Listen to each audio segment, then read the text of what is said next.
I first saw how Robyn ran your relationship with Kody, I'm like, oh my gosh.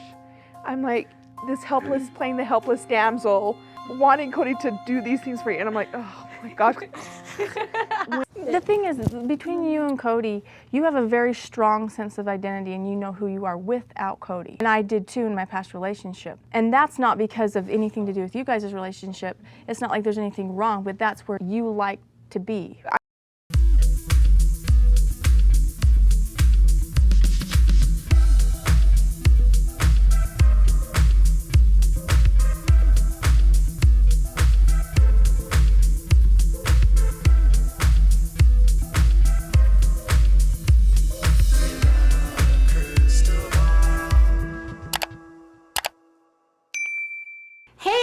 It's Katie from Without a Crystal Ball. Welcome back to my channel. It's Monday, February 14th.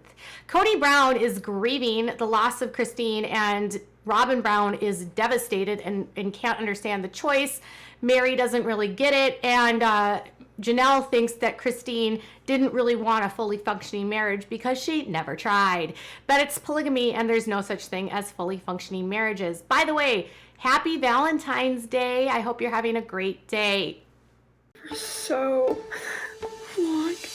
I've actually never seen her side of this. Like she made a choice that she was never going to have a functioning marriage. I'm trying to wrap my head around it. Right. I am devastated by Kristyn's choice. Okay, so there wasn't a Sister Wives last night because of the Super Bowl. We haven't gotten a ton of teasers for this next week's episode. But last week, I had the opportunity to actually speak to Kristin Decker, who is the founder of Sound Choices Coalition, which is a nonprofit that helps people leave polygamy. They also leave polygamy through like education, resources, and legal help if they're going through divorces, that kind of stuff. And she works and advocates for legal changes and laws.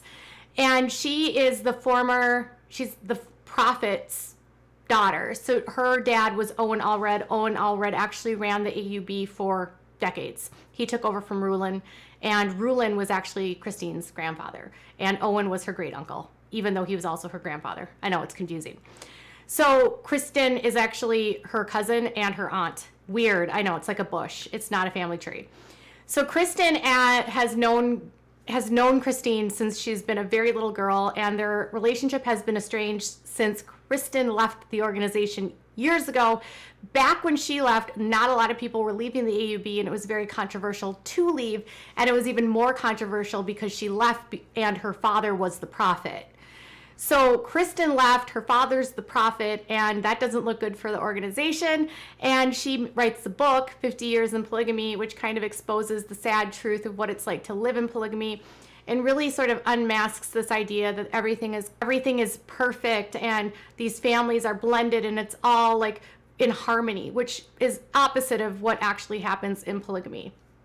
So I was talking to her last week, and I did an interview with her when the announcement was made about Kristyn leaving. And at the time, Kristyn was like didn't know yet what the direction was for Kristyn. She said that, there was different directions that Kristyn could take, and she didn't know if Kristyn was actually leaving the faith and leaving the system. And when she found out last week that Kristyn left the system, she was thrilled. She told me that she was ecstatic. She cried tears of joy for Kristyn's freedom, to know that after 50 years, because Kristyn will be 50 in April, she will finally be free from a generations of control, coercion, manipulation, and she's breaking a huge cycle for her girls and for herself. And so hopefully this will set a new direction for her specific family out of polygamy. When we were talking about the dynamics of the marriages and what this does and how this affects the whole family, she actually told me that she has not watched Sister Wives for years because she felt like it was just such a opposite, like it wasn't true. And she said that she knew the Browns, she knew Kody, and it was just so fake to her. She has never been a fan of Kody's at all. And I don't think a lot of people that are related to Kristyn ever liked Kody.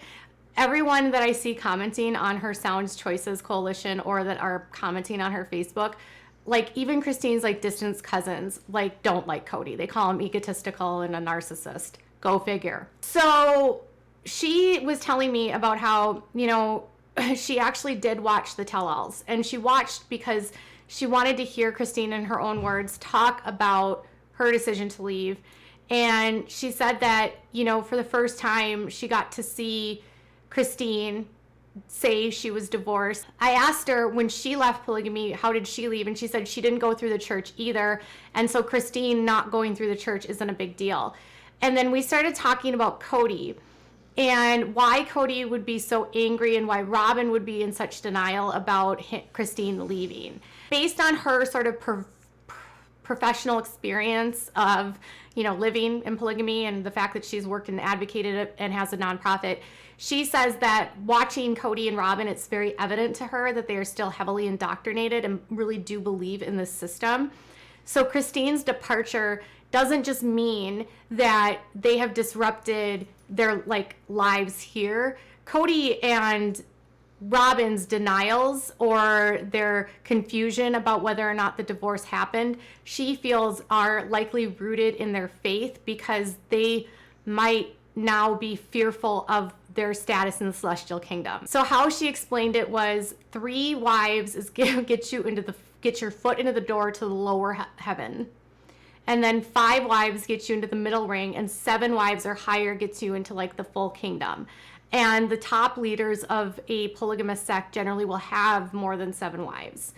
Kody is not a leader. He's not a bishop. He doesn't have a ton of clout in the church. So, you know, him being able to attract a lot of wives is going to be contingent on whether or not his wives can bait new wives into the into the family, whether or not he wants to take on more wives, or what his aspirations are for eternity. The one thing that she did say is that Kody's behavior is very consistent with most men in polygamy. She said that she has found most men, especially the ones that are very indoctrinated into polygamy, are narcissistic and are very egotistical. And it's all about having their harem so that they can go into heaven. So I asked her, I said, do you think Kody would take another wife? Because now he's down a wife and now we're going to the bottom rung of the celestial kingdom. Is he gonna wanna take another wife? And she said, you know, part of me thinks, oh, Kody's now questioning it. But then the other part of me says the way that Robyn is reacting right now tells me that her anger with Kristyn has to do with Robyn's faith and Robyn's standing in heaven. So Robyn might not like Kristyn. Robyn might not, might have a tense relationship with her sister wives, but Robyn's eternity is dependent on the wives staying, which is why she wants them to work it out. So Kristyn, she said that Robyn might not want to take another wife, but if Kody decided to take another wife, she would have no other option because it's his choice. So I said, would Kody take another wife?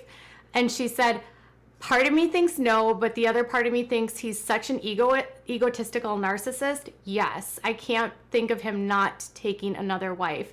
She also said that even though he is on television and a very public polygamist, there would be still people interested in the polygamy world in marrying him. So he could technically find new wives. And in that world, even though to us he's arrogant and rude and cruel and all of those things, in that world, women's ideas of men are so different.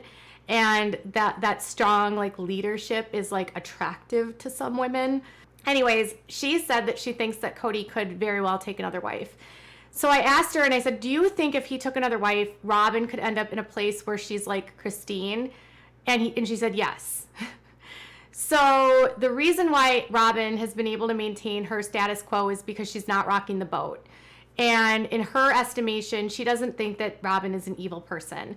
She thinks that Robyn is maybe manipulative to the extent that she wants Kody there for her kids, but she's also in a system that makes it damn near impossible where you have to compete against other women. And so she has watched what he's done to his other wives, and she sees that if she goes against him, he'll like abandon her. So she's just going to be obedient to him and to the rules of the family in order to keep him with her kids.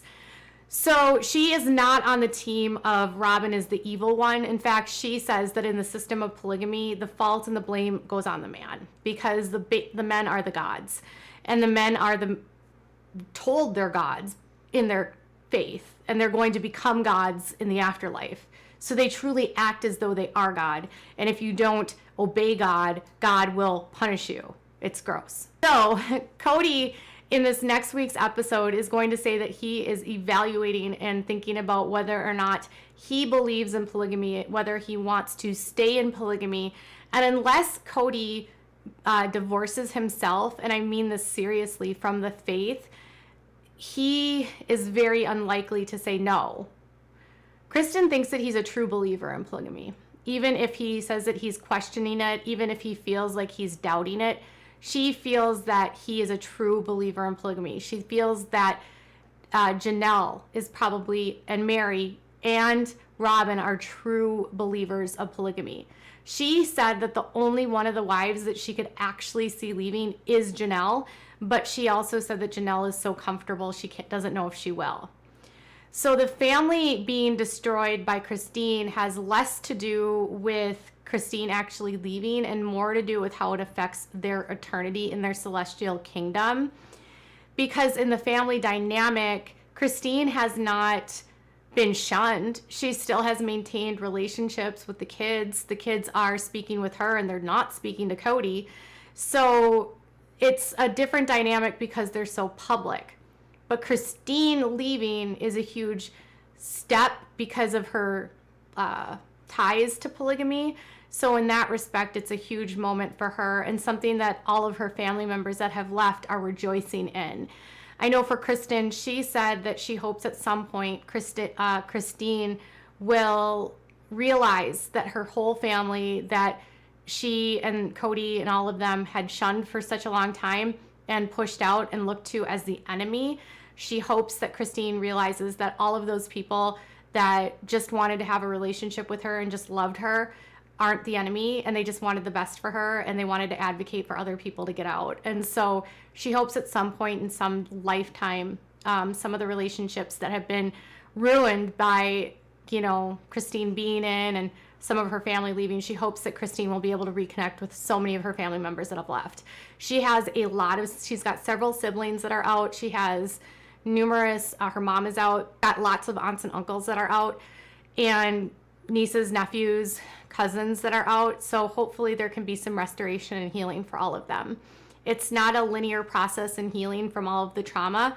So Sound Choices Coalition offers all kinds of resources to people that do survive. So if you want to check out their website, make sure that you do. And I will be doing more of a dive. I've been spending more time learning about the Kingstons and diving back into the FLDS and how all of them are connected and tied together.